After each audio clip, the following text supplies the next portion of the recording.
अस्सलाम वालेकुम मतीउल्लाह जान MJ TV सुप्रीम कोर्ट की इमारत के सामने पस मंज़र में हमारे इशारा दस्तूर दो बड़े वाक़यात जो सुप्रीम कोर्ट से जुड़े हैं और पड़ोस में ही पार्लियामेंट हाउस है जहां पे मुबैना तौर पे कुछ साजिशें जन्म ले रही हैं जिससे सुप्रीम कोर्ट को कंट्रोल करने की कोशिश की जाएगी।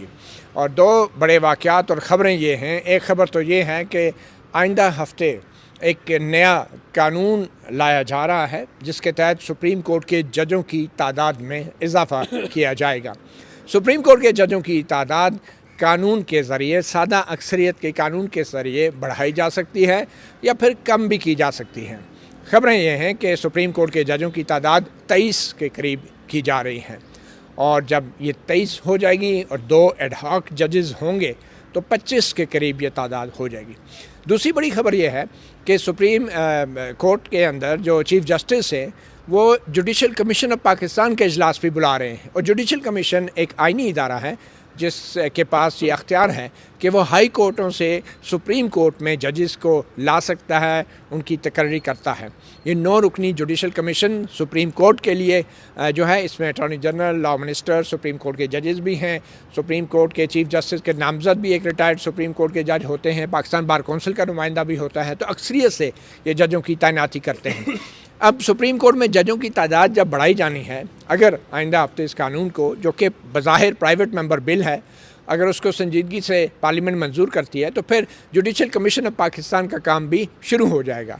अब 13 सितंबर की तारीख रखी गई है, तो इससे ज़ाहिर ये होता है कि 13 सितंबर से पहले सुप्रीम कोर्ट में जजों की तादाद में इजाफ़ा किया जा सकता है और उसके बाद जुडिशल कमीशन बैठ के तय करेगा कि हाई कोर्ट से कौन से मज़ीद जो हैं, मेरे ख़्याल में अभी अगर 19 जजेस हैं तो मज़ीद अगर 23 तक जाने तो 4 जजेस को ऊपर लाया जाए और पहले ही हाई कोर्टों में बड़ी तादाद में तकरीबन 40 के करीब असामियाँ खाली हैं, वो भी फिल करनी है और जब ये 4 जजेस ऊपर आएंगे तो 44 के करीब। और जुडिशल कमीशन जो है वो 13 सितंबर को बैठ के फिर इन असामियों के हवाले से भी कोई फ़ैसला कर सकता है और ये भी कहा जा रहा है कि जो कवायद बने थे उनकी मंजूरी भी हो सकती है। इसी हवाले से आज बात करेंगे। हमारे साथ मौजूद हैं, आप देख रहे हैं, मैं दाएं जानब असदूर, किसी तारफ़ के मोहताज नहीं, अदील सरफराज कोर्ट रिपोर्टर, और हसनात मलिक जो एक फॉर्मिडेबल एनालिस्ट हैं सुप्रीम कोर्ट के कार्रवाइयों के हवाले से, उनसे भी बात करेंगे। सबसे पहले आपको हसनात मलिक साहब, ये जो कानून लाया जा रहा है मैं आपसे भी पहले आपकी राय भी जानूंगा, अदील की भी, अपनी राय भी दूंगा और असदूर साहब की भी सुनेंगे हम। तो आपके ख्याल में इस कानून को लाए जाने का कितना इम्कान है, क्योंकि बज़ाहिर तो ये एक प्राइवेट मेंबर बिल है? देखें, हम देख रहे हैं कि 12 जुलाई के बाद जस्टिस मंसूर अली शाह को प्रेशराइज़ किया जा रहा है मुख्तलिफ़ तरीक़ों से। सुप्रीम कोर्ट के अंदर से भी जो कुछ चीज़ें की जा रही हैं, चाहे उन्हें ADR कमेटी से हटाना या और कई इकदामात, चाहे वो और भी आपने देखा होगा कि कुछ तब्दीलियाँ की गई, कुछ केसेस उनके सामने रखे गए। अरशद शरीफ का केस देखें, या और एक नोट जारी किया गया, फिर उसके बाद ट्रोलिंग जजेस की शुरू हुई। एक हुकूमत की तरफ से मामला शुरू हो रहा है। मामला हुकूमत जो है पहले इलेक्शन एक्ट के तहत जो है वो प्रेशराइज़ कर रही है कि ताकि वो जो जजमेंट का इफेक्ट है वो ख़त्म हो, वो उन्हें समझ आई कि वो नहीं हो सकता।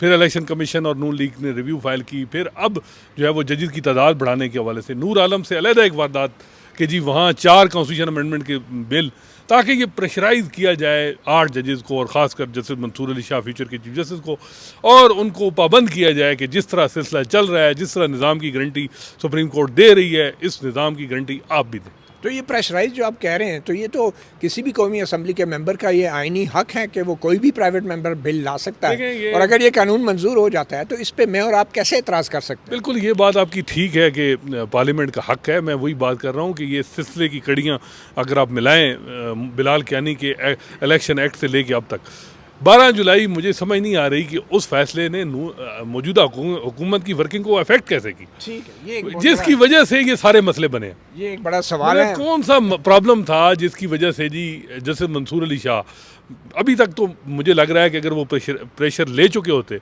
और मामलात समझौते हो चुके होते तो देखते उनका नोटिफिकेशन भी हो चुका होता सारे मामला।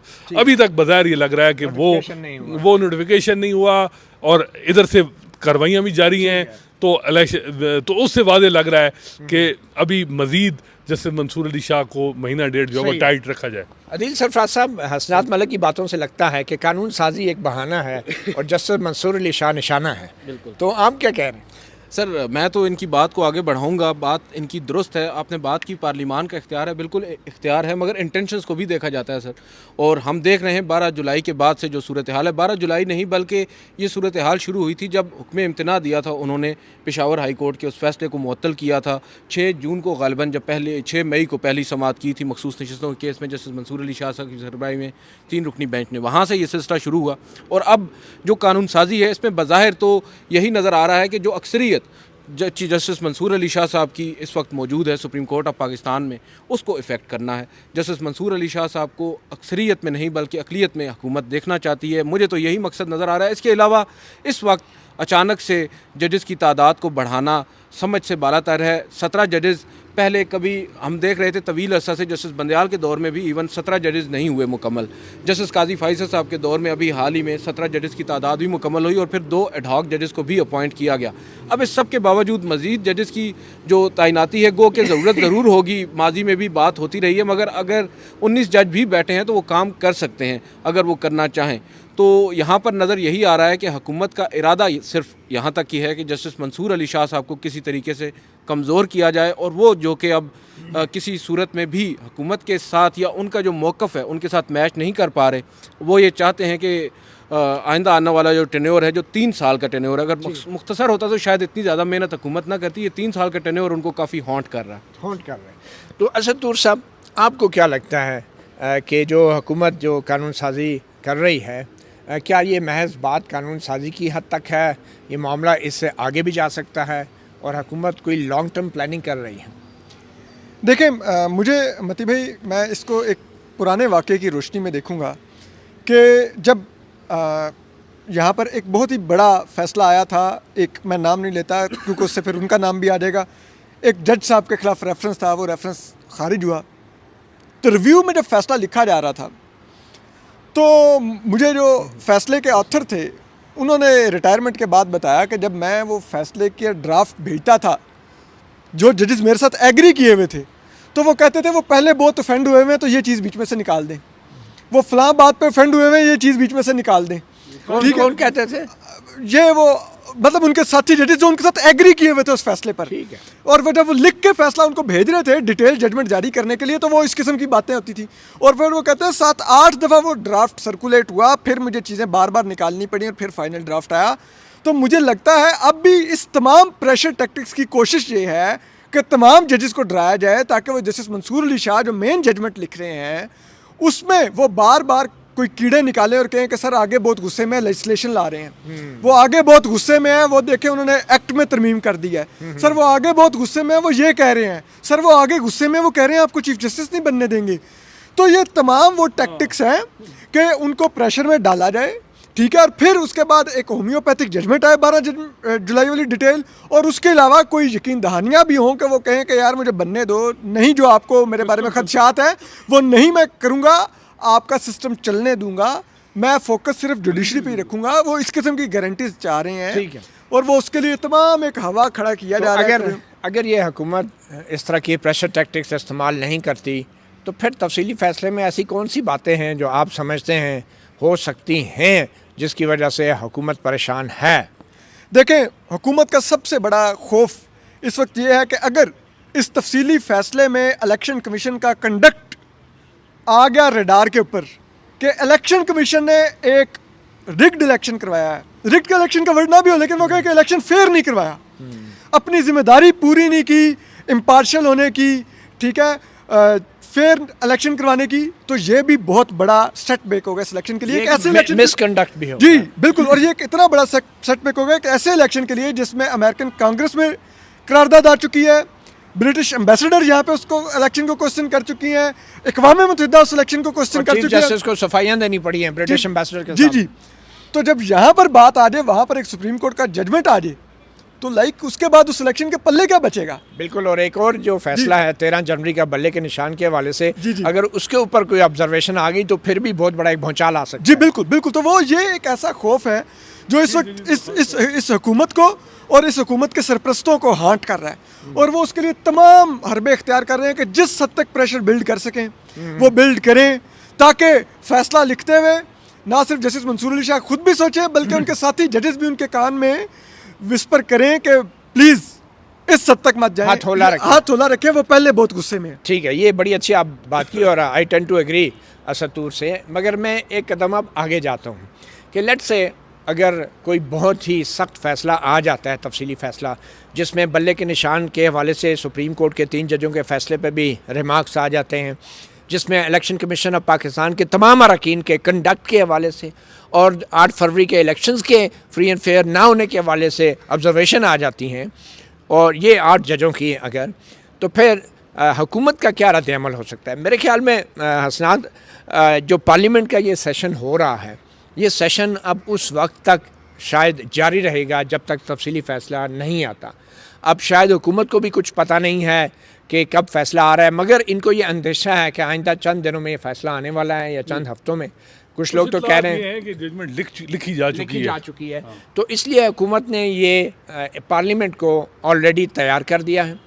पार्लियामेंट एक रेड अलर्ट के ऊपर है, और पार्लियामेंट करेगी क्या? लेट्स से कि जैसा कि असतूर ने बताया कि ये मुश्किल चीज़ें अब फैसले में आएंगी। अगर ऐसा हो गया, यानी कि मामला महाजराई की तरफ चला गया, मैं इसे महाजराई तो नहीं कहूँगा, बहरहाल मैं तो कहूँगा कि आइन का तो तकाजा ही यही है कि सुप्रीम कोर्ट के जजेस डट के फ़ैसला लिखें, और जो कुछ इस मुल्क में हुआ है उसके हवाले से, और ख़ास तौर पे मखसूस नशिस्तों का जो तनाज़ा खड़ा हुआ है, इसकी जड़ें क्या हैं, इसकी रूट कॉजेज़ क्या हैं, उसके ऊपर डट के फ़ैसला लिखे। अगर ऐसा होता है तो फिर पार्लियामेंट के सामने मुख्तलिफ़ पैगामात दिए जा रहे हैं। एक तो ये पैगाम है कि हम कानून साजी कर चुके हैं। एक जो पहला पैगाम दिया गया कि जो माले गनीमत है, जो इजाफी मखसूस नशिस्तें हैं, वो PTI को 80 के 80 अरकान के तनासब से नहीं दी गई। एक तो वो मैसेज दे दिया गया सुप्रीम कोर्ट को। दूसरा मैसेज ये है कि अब प्राइवेट मेंबर बिल के नाम पे जो बैरिस्टर अकील दानियाल चौधरी ने जो अभी एक प्राइवेट मेंबर बिल दिया कि जजों की इजाफ़ा करना है तादाद का, तो ये जो तादाद का इजाफ़ा किया जा रहा है, इसके पीछे सिर्फ जस्टिस मंसूर को अक़लियत में बदलना नहीं है, इसके पीछे एक और भी बड़ा वजह है। उसकी वजह यह है कि सुप्रीम कोर्ट को और हाई कोर्टों को पैक करना है।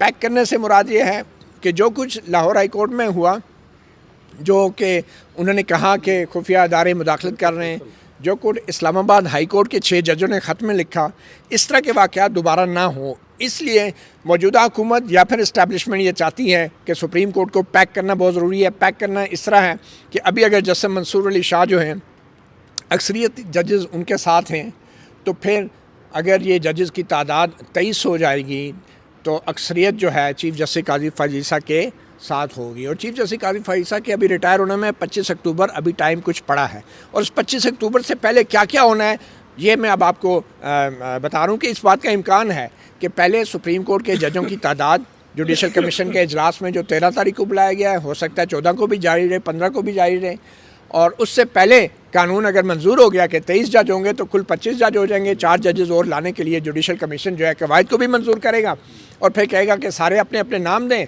नाम इसलिए भी दें कि वैसे भी अब जुडिशल कमीशन के अंदर काजी फ़ायज़ को मिला के हुकूमत के पास अक्सरियत है, तो अपनी पसंद के न सिर्फ ये कि 4 जजेस जो हैं वो सुप्रीम कोर्ट में लाए जा सकते हैं चीफ जस्टिस की रिटायरमेंट से पहले, जिसमें चीफ जस्टिस आमर फारूक भी होंगे, बल्कि हाई कोर्टों में जो 40 से ज़ायद के करीब खाली असामियाँ हैं वो भी, उनको भी फौरी तौर पे पैक किया जाएगा चीफ जस्टिस काजी फ़ायज़ की रिटायरमेंट से पहले। और जब ये पैकिंग हो जाएगी तो उसके बाद जो सबसे बड़ा जो ख़दशा है और जो मैं समझ रहा हूँ कि जो सानिया हो सकता है वो ये है कि फिर इलेक्शन कमीशन ऑफ पाकिस्तान जो 40 सीटें PTI की उन्होंने डिक्लेयर नहीं की तकनीकी वजूहात की बिना पे, तो वो उन सीटों के तनासब से जो इजाफी नशिस्तें बनती हैं उनके हवाले से कोई भी नोटिफिकेशन करके या फिर उन 40 सो कॉल्ड आज़ाद अरकान को तोड़ के 2 तिहाई अक्सरियत हासिल करके हुकूमत जो है मतनाज़ा आइनी तरमीम कर सकती है, जिसमें चीफ जस्टिस और जजेस की मुद्दत उदा बढ़ा देगी। 25 अक्टूबर आ जाएगा, एक नया तनाज़ा खड़ा हो जाएगा कि चीफ जस्टिस काजी फ़ाइज़ा जो हैं वो इस आइनी तरमीम के साथ बतौर चीफ जस्टिस जारी रह सकेंगे या नहीं रह सकेंगे। दरख्वास्त आएगी सुप्रीम कोर्ट में, 25 जज बैठेंगे और चीफ जस्टिस भी मौजूद होंगे। वो कहेंगे कि ये मुद्दत उदा सबकी बड़ी है, मैं भी फुल कोर्ट में बैठूंगा, और फुल कोर्ट में जब 25 जजेस होंगे तो कोशिश ये हुकूमत की होगी कि उसमें मेजॉरिटी जो है वो जस्टिस काजी फ़ाइज़ा के हक़ में हो। तो ये एक बहुत बड़ा एक सीन खड़ा हो जाएगा अगर पार्लियामेंट ने 2/3 सो कॉल्ड 2/3 अक्सरियत या मतनाज़ा 2/3 अक्सरियत के साथ कोई आइनी तरमीम कर दी। भूचाल आ जाएगा और इसमें कोई शक नहीं कि शायद ये सुप्रीम कोर्ट तकसीम भी हो सकती है। एक तरफ चीफ जस्टिस काजी फ़ाइज़ा कहेंगे कि मैं चीफ जस्टिस बदस्तूर हूँ, और दूसरी तरफ एक ऐसा ग्रुप होगा जजेस का जो कहेगा कि आप चीफ जस्टिस नहीं हैं, क्योंकि इस आइनी तरमीम का अभी सुप्रीम कोर्ट ने फैसला करना है। और फिर ये भी कोशिश होगी उन 25 जजों की फुल कोर्ट के अंदर कि आइनी तरमीम को मुअत्तल किया जा सकता है या नहीं। इसकी कोई नज़ीर नहीं है। आइनी तरमीम को सस्पेंड आज तक सुप्रीम कोर्ट ने ऐसा किया नहीं है। उसका वो एक फौजी अदालतों के हवाले से माइनॉरिटी नोट था तो वो किया है। मगर एक दफ़ा ये अगर तनाज़ा खड़ा हो गया और सुप्रीम कोर्ट तकसीम हो गई तो फिर एक किस्म का नई कंट्रोवर्सी जनरेट होगी, और उस दौरान काजी फ़ाइज़ा को ये हो सकता है वो कंटिन्यू करें और जस्टिस मंसूर अली शाह जो है उनका नोटिफिकेशन जारी नहीं होगा। इसीलिए ये सब कुछ जल्दी करना ज़रूरी है कि शायद 13 सितंबर के बाद सब ये सवाल करेंगे कि जस्टिस मंसूर अली शाह का नोटिफिकेशन जारी क्यों नहीं हो रहा। इसलिए मेरे नज़दीक 13, 14 या 15 सितंबर एक डेडलाइन है जिससे पहले हुकूमत ने ये सब कुछ कर डालना है। एक बात है मतीउल्लाह जान साहब, जहाँ बात भी हो रही है, कैरेट एंड स्टिक भी इस्तेमाल हो रही है, बातचीत भी हो रही है, ये अलग क्योंकि एक तबका तो काजी साहब को चाह रहा है लेकिन एक तबके को कुछ एप्रीहेंशन है। जो बात हो रही है, अब वो बात अगर पाया तकमील तक हो जाती है तो ये सारे मंसूबे रुक जाएंगे। क्या बात हो रही है? भाई यही कि सिस्टम चलता रहे, जो गारंटी चली रही है वो मतलब चीफ इलेक्शन कमिश्नर कंटिन्यू करें। हाँ, मतलब जजमेंट जिस तरह की आप बातें कर रहे हैं, बल्ले के निशान के ऊपर कोई ऑब्जर्वेशन ना दी। ज़ाहिर बात है जो एक मिसट्रस्ट है, क्योंकि ख्वाजा आसिफ साहब ने सबसे पहले स्टेटमेंट दी कि जी नया चीफ जस्टिस आएगा तो PTI वाले तो यही है कि सिस्टम ख़त्म हो जाएगा और नया इलेक्शन का अनाउंस हो जाएंगे। तो ये तो खुद नून वाले कह रहे हैं ना, उनको इतनी अप्रीहेंशन। हालांकि मेरा ख्याल है कि हुकूमतें भेजना जो है वो एक प्रोसेस है। अब एक तरफ काजी साहब ने क्या किया, इलेक्शन ट्रिब्यूनल सस्पेंड है, रिकाउंटिंग में 3 विकटें बकौल इमरान खान की हमारी गिरा दी हैं काजी साहब ने। तो इधर नंबर पूरे किए जा रहे हैं। मौलाना फजल रहमान साहब का पे बहुत ज़्यादा है नज़रें अब, लेकिन नूर आलम साहब उनकी क्या डिसिप्लिन में हैं या नहीं। आज सुने मौलाना साहब ने उनको तलब किया हुआ है कि बातचीत का कि जी आप क्या कर रहे हैं। लेकिन मौलाना साहब आगे PTI से भी जो बात कर रहे हैं कि सेनेट में KP में मुझे 2 से, हालांकि 1 सीट नहीं बनती, वो 2 का मुतालबा कर रहे हैं। तो इस वक्त देखें ना, असल जस्टिस मंसूर अली शाह के लिए चैलेंज अंदरूनी है, सुप्रीम कोर्ट इकट्ठी नहीं है। और सुप्रीम कोर्ट के अंदर से जो मसला उनको आ रहा है वो बैरूनी मसला कोई नहीं है, बड़ा मसला ना इस्टेब्लिशमेंट का ना हुकूमत, मसला उनको अंदरूनी है। फिर बार साथ नहीं खड़ी, बार जो है वो इस वक्त कहीं और खड़ी है। सुप्रीम कोर्ट बार को तो वज़ीर कानून ने ऐसा गाजर लटकाई हुई है फंड्स के नाम पे, पैसों के नाम पे, और ख़ास तौर पे सिर्फ पंजाब बार को कंट्रोल करने की दे रहे हैं। वो स्विमिंग पूल भी इधर को बन रहा है ना, उसमें वकला नहाया करेंगे। एक ठंडा होगा, एक गर्म होगा और एक खाली रहेगा। मासूमाना सा सवाल है, आप अभी बात कर रहे थे कि 2 अदालतें, 2 चीफ जस्टिस साहिबान होंगे, फुल कोर्ट नहीं, ऐसा तनाज़ा खड़ा हो सकता है। तनाज़ा खड़ा हो सकता है ना, हम बात कर रहे हैं पॉसिबिलिटीज़ की। मैं ये कह रहा हूँ, कल हमारे वज़ीर कानून ने मुंह भर के ये कहा शाहज़ेब खानज़ादा साहब के प्रोग्राम के अंदर कि काजी साहब ने खुद कहा है कि हम एक्सटेंशन नहीं ले रहे। पहले तो हम ज़राए से ये बात कह रहे थे कि अटॉर्नी जनरल को ये कहा गया, अब तो वो वज़ीर कानून ने भी कह दिया कि जो काजी फ़ाइज़ा साहब हैं वो एक्सटेंशन नहीं लेना चाहते। तो मैं तो बड़ा मासूम सा बंदा हूँ, मुझे तो यही लगता है कि वो वहाँ पर भी ये कह सकते हैं कि भाई मैं तो एक्सटेंशन के हक़ में नहीं हूँ, हम लोग क्यों यहाँ पर ये बैठ के। आप मुझे बताएं, वज़ीर आज़म सॉरी ये जो अपना वज़ीर कानून हैं आज़म नज़ीर तारड़, ये वो शख्स हैं जिन्होंने बाकायदा आइनी तरमीम का ऐलान किया, ठीक है, जुडिशल कमीशन में ऐलान किया, ठीक है। और ये जो वज़रा हैं ये कितनी बार प्रेस कॉन्फ्रेंस में वो बातें कर चुके हैं जो बाद में खुद ही मुकर जाते हैं, ठीक है। तो अगर काजी साहब ने नहीं लेनी थी तो आप अगले रोज़ क्लियरिफाई कर देते। आपने इतने दिन इंतज़ार क्यों किया कि मुझे तो उस दिन काजी साहब ने कान में कहा था। अगर वो उन्होंने एक्सटेंशन नहीं लेनी तो फिर ये तनाज़े क्यों, जैसे मंसूर कोर्ट रूम में आके कह देना, इतना कुछ कह देते। मंसूर अली शाह से पर्सनल क्यों है? 12 जुलाई के बाद ऐसा लग रहा है कि कुछ शख्सियात उनसे पर्सनल है, वो क्यों है? और वैसे भी और मती भाई अगर वो अपनी बात को कंट्रडिक्ट भी करते हैं लॉ मिनिस्टर, वो कहते हैं कि काजी साहब ने कहा मैंने एक्सटेंशन नहीं लेनी। अगर एक्सटेंशन नहीं लेनी थी तो उस ड्राफ्ट के लिए उन्होंने जस्टिस मंसूर अली शाह के पास उनको क्यों भेजा, लॉ मिनिस्टर और अटॉर्नी जनरल को जाके उनसे भी मुशावरत करो? किस चीज़ की मुशावरत उनसे वो चाह रहे थे? और फिर दूसरी बात यह है कि वही हसनात भाई वाली बात कि फिर अभी तक नोटिफिकेशन क्यों नहीं कर रहे? कल बैरिस्टर दानियाल चौधरी वो काजी साहब आपको जी सुन जी रहे हैं। जी वसीम बदामी के शो में बैरिस्टर दानियाल चौधरी को वसीम बदामी ने पूछा कि फिर हम कह दें कि 25 अक्टूबर को जो चीफ जस्टिस होंगे वो मंसूर अली शाह होंगे, तो उन्होंने कहा कि नहीं नहीं जी आप अभी मत कहें, ये बात तो अभी मत कहें, अभी तो काफ़ी टाइम पड़ा है। तो चलें। किस बात का इनको और ऐलान? दूसरी बात यह है, मैंने कई दफ़ा कह चुका हूँ कि पिंडी से एक कमिश्नर ने इल्ज़ाम लगा दिया, उसने कह दिया जो कहना था, हो सकता है सच्चा हो सकता है झूठा हो, कि भाई चीफ जस्टिस और चीफ इलेक्शन कमिश्नर ने मिलकर धांधली कराई है। तो उसका जवाब देने के लिए तो मुअज़्ज़ज़ चीफ जस्टिस बाहर अपने व्लॉगर्स के मोबाइल कैमरों के सामने आके उन्होंने जवाब दिया। तो इतनी बड़ा एक तनाज़ा है, आइनी तरमीम हो रही है, चीफ जस्टिस की मुद्दत ओहदा में तोसी हो रही है, आप उसको भी कोर्ट रूम में ही कह देते कि मुझे नहीं चाहिए तोसी, ना मैं लूँगा। नहीं, 2-3 शहादतें हम इतने उन्होंने- खुशकिस्मत नहीं, व्लॉगर वैसे मैं नहीं। आपको बताऊं 2-3 शहादतें उन्होंने रखी हैं कि मैं कोई इंटरेस्टेड नहीं था। वो तो कान में खबर उन्होंने कह दिया ना, वो इसी वक्त के लिए थी कि बाद में कह देना मैं नहीं इंटरेस्टेड था। अगर 2 ताई हो गई तो आपने नहीं बताना, अगर 2 ताई ना हो रही हो तो कह देना। कुछ चीज़ें ऐसी हैं जो अभी नहीं डिस्क्लोज, लेकिन कहीं ना वो मिसिंग कोई मसला हो गया। आपको पता है काजी साहब पार्लियामेंट का इतना एहतराम करते हैं कि जब वो डायमंड जुबली थी ना, यहाँ से पैदल चल के पार्लियामेंट में गए थे, जरदारी साहब के पहलू में बैठे थे और तकरीर भी की थी आइन की डायमंड जुबली के ऊपर। तो कल अगर पार्लियामेंट 2 ताई अक्सरियत से एक आइन में तरमीम कर देती है तो काजी साहब तो पार्लियामेंट का एहतराम करते हुए वो उहदा कबूल कर लेंगे। वो तो वो क्यों उसको डिफाई करेंगे? नजम सेठी कह रहे हैं, वो कह रहे हैं कि चीफ जस्टिस कादी फैसला ये हुकूमत को ये कह रहे हैं कि आप लोग इस तरह से मेरी मुद्दत मुलाजमत में तोसी दें कि लगे मैंने नहीं मांगी, हाँ। आपने खुद से दे दी है। हाँ, और तो- ये वो पता नहीं कान में कह रहे हैं कैसे कह रहे हैं, लेकिन कह जरूर रहे हैं। असल में ये है कि सबको 3-3 साल दो, लेकिन दूसरे कहते हैं कि 3 साल बाद हम रहे तब ना जो हालात बन रहे हैं वो हम उनको इनसिक्योरिटीज़ हैं, मिसट्रस्ट है सीरियस किस्म का। देखें, और जो तो आपको क्या लग रहा है हुकूमत के अंदर तबका भी वो कह रहा है कि 12 जुलाई में आपसे 13 से मेजॉरिटी नहीं ली गई, तो 3 साल में आप क्या करेंगे? अच्छा, अब मसला ये है कि ये जो 3 साल की मुद्दत बढ़ाई जाएगी, ये तो चलें अपनी जगह, सिर्फ काजी फारिसा की नहीं होगी अगर ये आइनी तरमीम हुई। तो ये कोर्ट पैकिंग का जो अमल है, इसमें किस किस्म के लोगों को लाने की कोशिश की जाएगी? ख़ास तौर पे हाई कोर्ट में 40 से ज़्यादा असामियाँ खाली हैं, तो किस किस्म के वकीलों को लाने की कोशिश की जाएगी? ख़ास तौर पे जब जुडिशल कमीशन में काजी फारिसा को मिलाकर हुकूमत के जो वोट हैं वो ज़्यादा हैं। देखें, अब इसमें हुकूमत और इंडिपेंडेंट ग्रुप और काजी साहब तीनों मिलके जो हम ख्याल जो लोग हैं कोशिश करेंगे कि उनको, लेकिन काजी साहब एक तरीका उनका है, वो करते क्या है कि जिस तरह के एक नामिनी के लिए वो 3 सजेशन करते हैं, नाम 3 सजेस्ट करते हैं एक सीट के लिए। तो उसमें फिर यहाँ जब मुशावरत होती है तो फिर जैसा मलिक शहजाद के मामले में क्या हुआ, मलिक शहजाद का लाहौर हाई कोर्ट से काजी साहब ने लेके आना, मैं समझता हूँ ठीक है, आपने जैसे अली बाकर नजफी और शुजात साहब को नहीं बनाया और उसमें हुकूमत और एस्टेब्लिशमेंट की बात नहीं मानी, लेकिन मलिक शहजाद को लाहौर हाई कोर्ट से यहाँ लाने में आप क्यों लाए? हालांकि आपके सीनियर 3 जज जो आपके आपके साथ ख्याल में क्यों लाए? वो यही कि वहाँ वो तंग कर रहे थे, मसाइल थे, 9 मई के ATC के जजेस जिस तरह के फैसले कर रहे हाँ, थे। वो जस्टिस शौकत सिद्दीकी बने हुए थे। नहीं, शौकत सिद्दीकी साहब तो और मामला थे ना, अब उनको इनके साथ ना मिलाएं। वो मलिक साहब जो हैं वो उन पे तो किसी को उम्मीद नहीं थी कि वो जो हालात बनेंगे।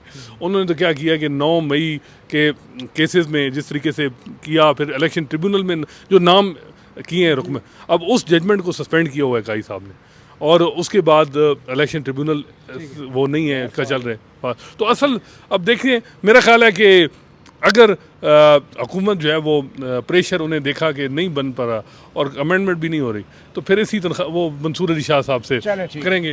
लेकिन अभी फ़िलहाल वो डेंजरस गेम एक है कि चल रही है, और बज़ाहिर ये लग रहा है कि हुकूमत भी एक मेरे ख्याल में एक ब्रिंकमैनशिप हो रही है। पार्लियामेंट और सुप्रीम कोर्ट जो है वेट कर रही हैं। पार्लियामेंट आपके तो ख्याल में फैसला कब सुनाएंगे तफसीली, जिसके पीछे सारी सफबंदियाँ हो रही हैं? वो मेरा ख्याल है कि उनको भी अंदाज़ा है कि वो जजमेंट बहुत इंपॉर्टेंट है। 26 अक्टूबर वो नहीं, वो मेरा ख्याल है कि जब तक जजेस सारे अवेलेबल इस्लामाबाद में होंगे तब होंगे, क्योंकि अटैम्प्ट अभी होंगी मज़ीद। आपको समझ आती है कि चीफ जस्टिस काजी फारिसा उस पीरियड में दाखिल हो जाएंगे जिस पीरियड में दाखिल होने वाले आइनी अहदेदारों को कहा जाता है कि लेम डक? सर, मैं आपको बताऊं अभी एक वाक़या कि अभी मैं चीफ जस्टिस उनका नाम नहीं बताते, 4-5 जो रिटायर हो गए उनमें से एक, तो उनका एक दोस्त उन्हें मिलने गया, तो वो गए, उनकी रिटायरमेंट से 3-4 दिन रहते थे। वो कहते हैं कि कोई सामान पैकिंग नहीं, कुछ नहीं। तो मैंने कहा जी क्या मसला है, आपने जाना नहीं, रिटायरमेंट तो आपकी अब 4 दिन रह गए। तो उनकी अहलिया ने कहा कि आपको जल्द खुशखबरी मिलेगी। आखिरी दिन तक ख्वाहिश होती है कि बस मेरा अमेंडमेंट हो जाएगी, ये सारा कुछ। तो ये कब तक खुद, अभी तो ये 1.5 महीना रहता है, आप क्या बात कर रहे हैं? बहरहाल जी, अदील साहब ये बताएं कि जो इस्लामाबाद हाई कोर्ट के 6 जजों का एक खौफनाक ख़त था जिसमें खुफिया इदारों पर संगीन इल्ज़ामात लगाए गए थे 6 हाई कोर्ट के जजों की तरफ से, तारीख़ में पहली बार ऐसे हुआ था, तो उस ख़त के ऊपर जो कार्रवाई सुप्रीम कोर्ट में हुई है, तो चीफ जस्टिस काज़ी फ़ाइसा उसका फ़ैसला करके रिटायर होंगे या उससे पहले चले जाएंगे और ये मामला जस्टिस मंसूर अली शाह की तरफ गर्म आलू की तरह उछाल दिया जाएगा? सब बज़ाहिर तो नज़र यही आ रहा है कि वो इंटरेस्टेड नहीं है। हम तो बात करेंगे जो सर्कमस्टेंशियल हमने चीज़ें देखी हैं, जिस तरह इस मामले को उन्होंने एड्रेस किया है, जो उनकी जानिब से रिस्पांस आना चाहिए था चीफ जस्टिस काजी फ़ाइसा साहब की जानिब से, वो रिस्पांस दिया है जस्टिस मंसूर ने टू सम एक्सटेंट और जस्टिस मलिक शहजाद ने जो लाहौर हाई कोर्ट के चीफ जस्टिस हैं। बहरहाल पाकिस्तान के जो चीफ जस्टिस ऑफ पाकिस्तान है उन्होंने इस पर कोई बात ये फैक्ट नहीं है कि जस्टिस मुसर्रत हिलाली जो हैं उनका हार्ट का ऑपरेशन हुआ है उस बेंच में? नहीं, आपकी बात दुरुस्त है। मैंने ये सवाल पूछा था जस्टिस मंसूर अली शाह साहब से। मैंने उनसे पूछा था कि जस्टिस मुसर्रत हिलाली साहिबा की अदम दस्तियाबी के बायस आप ये मुकदमा समाअत के लिए मुकर्रर नहीं कर रहे, तो उन्होंने कहा था कि ये वजह भी है, मगर ये कोई इतनी बड़ी वजह नहीं है कि इसकी वजह से हम बेंच को रिकॉन्स्टिट्यूट कर सकते हैं। उनके हार्ट का इलाज जो है कौन से हॉस्पिटल में हो रहा है? वैसे पेशावर में ही है। पेशावर में कोई सिविल हॉस्पिटल है, सिविलियन? ये नहीं मालूम। अच्छा मतीउल्लाह जान साहब, एक चीज़ के नासुल मुल्क ने अपनी रिटायरमेंट से 2 महीने पहले उन्होंने इनकार कर दिया था कि मैंने कोई अपॉइंटमेंट नहीं करनी। अब यहाँ 40 से 50 जज के लिए एक समरी टाइप यानी लेटर तो सबको लिख दिया गया है। आगे अब जुडिशल पॉलिटिक्स होगी, या जो भी जज इनकार कर दें तो अलग बात है। आपने तो अपनी इंटेंशन शो कर दी है कि मैंने रिटायरमेंट से 1.5 महीना पहले सारी 40 जजों को लगाना है। 40 यानी 24 तो सिर्फ लाहौर हाई कोर्ट के हैं। और इस्लामाबाद में भी अब आमिर फारूक साहब को अगर यहाँ भी नहीं लाएं तो एक आध हम ख्याल तो उनको दें ना इस्लामाबाद। वैसे ये हम सियासतदानों के बारे में सुनते थे कि जब हुकूमत जाने वाली होती थी तो कारपोरेशनों के बाहर बंदे भर्ती करने वालों की लाइन हो जाती थी, लेकिन अगर आप चीफ जस्टिस काजी फ़ाइसा भी अगर जाने से पहले जल्दी जल्दी भर्तियाँ करनी है, 40 से ज़ायद जजों को लगाना है, तो ये अनप्रेसिडेंटेड होगा कि एक बजाक जुम्बश कलम जो है एक चीफ जस्टिस के अंडर इतनी बड़ी तादाद में हाई कोर्ट के जजेस को लगाया जाए। और दूसरी बात ये सबके सब एडिशनल जजेस होंगे, ये भी आपको जहन में रखना चाहिए। ये एडिशनल से मुराद ये है कि वो सारे चीफ जस्टिस की तरफ देखते हैं अपनी कन्फर्मेशन के लिए और उनको खुश करने के लिए आते हैं। जब 40 ऐसे जजेस हाई कोर्टों में लगेंगे तो वो कौन सी आज़ाद अदलिया होगी? जब 40 एडिशनल या एडहॉक जजेस होंगे जिनकी टेन्योर का अगले जुडिशल कमीशन के इजलास तक का पता नहीं होता कि उसके बाद वो रहते हैं जज। मैं तो समझता हूँ कि हाई कोर्ट के चीफ जस्टिस साहबान को भी स्टैंड लेना चाहिए। वो कहें कि जी हम तो बड़े अरसे से कह रहे थे, अब ये है कि जस्टिस मंसूर अली शाह को आने दें, उसके बाद हम अपॉइंटमेंट कर लेंगे। चले, बहुत शुक्रिया हसनात मलिक, अदील सरफराज, असदूर। मुख्तसर ये कि जो कानून आ रहा है जजों की तादाद बढ़ाए जाने का, अगर वो कानून मंजूर हो जाता है, जजों की तादाद जो है वो 19 से 23 हो जाती है, तो फिर होगा ये कि फुल कोर्ट में बज़ाहिर चीफ जस्टिस काजी फ़ाइसा को एक किस्म की अक्सरियती जजों की सपोर्ट होगी फुल कोर्ट में। और फिर अगर उसके बाद किसी किस्म की आइनी तरमीम पार्लियामेंट में लाई जाती है जिसमें जजेस की मुद्दत उदा बढ़ा दी जाती है और उसके अलावा दूसरी भी आइनी तरमीम कर दी जाती हैं, तो फिर उसके ख़िलाफ़ किसी भी दरख्वास्त को बज़ाहिर चीफ जस्टिस काजी फ़ाइसा के होते हुए 25 अक्टूबर से पहले ही जो है फुल कोर्ट के सामने लगाया जा सकता है। और फुल कोर्ट वो होगी जो 23 जजों की होगी। तो आप देख लें ये सूरत हाल किस तरफ जा सकती है। तो ये जो वो कहते हैं ना कि ये सारा कुछ बेसबब नहीं है, there is a method in this madness. और अगर पार्लियामेंट की तरफ से ऐसी कार्रवाई होती है तो फिर ये एक किस्म का तनाज़ा ज़रूर खड़ा होगा कि क्या 25 अक्टूबर के बाद चीफ जस्टिस ऑफ पाकिस्तान असल में कौन है। मतीउल्लाह जान, MJ TV से इतना ही, इजाज़त दीजिए, अल्लाह हाफिज़।